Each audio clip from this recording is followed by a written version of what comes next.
"You frighten me to death," stammered Caderousse.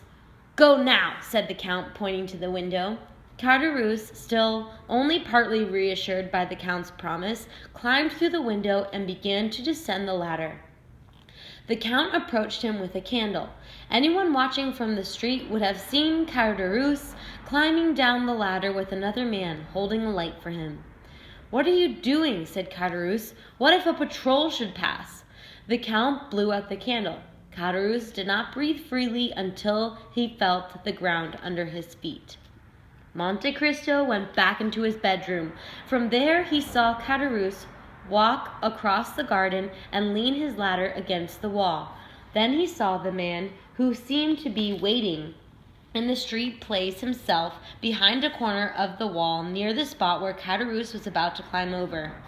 Just as his feet touched the ground on the other side of the wall, Caderousse saw a raised arm holding a knife. Before he could defend himself, the arm struck in the back, then in the side. As he fell to the ground, his adversary seized him by the hair and stabbed him a third time in the chest. Then, seeing that he made no sound and that his eyes were closed, he left him for dead and fled. Caderousse raised himself on one elbow, made a supreme effort, and called out weakly, "Help! Busoni! I'm dying!" This mournful appeal pierced the darkness. The door of the back staircase opened, and Ali and his master came running out with lanterns. "What happened?" asked Monte Cristo. "Help me," said Caderousse. "I've been stabbed." "We're here. Courage!" "Oh, it's all over. You've only come in time to see me die." Ali and the Count carried the wounded man into the house, where the Count examined the 3 terrible wounds he had received. Ali looked at his master as though asking what was to be done. "Go to the public prosecutor, Monsieur de Villefort, and bring him here," said the Count. "And as you pass the porter's house, tell him to get the doctor." Ali obeyed, leaving the Count alone with Caderousse. "A doctor won't be able to save my life," said the latter, "but he may be able to give me some strength, and I want to have time to make a declaration." "About what?" "About the man who stabbed me." "Do you know who it was?" "I certainly do. It was Benedetto." "Your young Corsican friend?" "Yes. He gave me a plan of the Count's house. He probably hoped either that I'd kill the Count so that he would have his inheritance immediately, or that the Count would kill me so that he would be rid of me. When he saw that neither of these things had happened, he stabbed me. The public prosecutor will be here soon." "He'll arrive too late," said Caderousse. "I'm losing too much blood." "Wait," said Monte Cristo. He went out, returned a few minutes later with a flask, and poured 3 or 4 drops of the liquid it contained between the lips of the wounded man. Caderousse heaved a sigh and said, "That's life you're pouring out to me. Give me more." "2 more drops would kill you," said the Count. "Oh, why doesn't the public prosecutor hurry?" said Caderousse. "Would you like me to write your declaration? You can sign it." "Yes, yes," replied Caderousse, his eyes shining at the idea of that posthumous vengeance. Monte Cristo wrote, "The man who stabbed me is the Corsican named Benedetto, my fellow prisoner at Toulon." "Hurry," said Caderousse, "or I won't be able to sign it."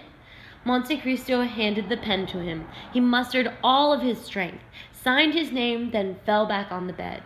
"You'll tell the rest, won't you, Abbe Busoni?" he said. "Tell them he now calls himself Andrea Cavalcanti, that he lives in the Hôtel des Princesses, that... Oh, my God, I'm dying." He fainted. The Count put the flask under his nose and let him inhale the odor. He opened his eyes again. His thirst for vengeance had not left him while he was unconscious. "You'll tell them all that, won't you?" he asked. "Yes, all that and other things besides." "What other things?" "I'll say that he no doubt gave you a plan of this house in the hope that the Count would kill you. I'll say that he sent the Count a letter to notify him you were coming, and that since the Count was absent, it was I who received the letter and waited for you." "And he'll be guillotined, won't he?" said Caderousse. "Please promise me he'll be guillotined. The hope will help me to die." "I'll say," continued the Count, "that he followed you here, that he watched for you the whole time you were in the house, and that when he saw you come out, he ran behind a corner of the wall and hid himself there." "Do you mean to say you saw all that?" "Remember my words. If you arrive home safely, then I'll believe that God has forgiven you, and I'll forgive you also." "And you didn't warn me!" cried Caderousse, trying to raise himself on his elbow. "You knew I was going to be killed when I left here, and you didn't warn me."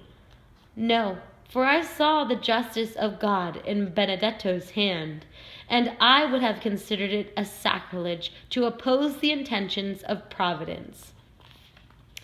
"Don't talk to me about the justice of God, Abbe Busoni. You know better than anyone else that if there was a justice of God, some people would be punished, yet they aren't." "Patience," said the priest in a tone that made the dying man shudder. "Listen to me. Here is what God, whom you refused to acknowledge in your last moments on earth, has done for you. He gave you health, strength, profitable work, and friends. In short, everything a man needs to live with a clear conscience and satisfy his natural desires.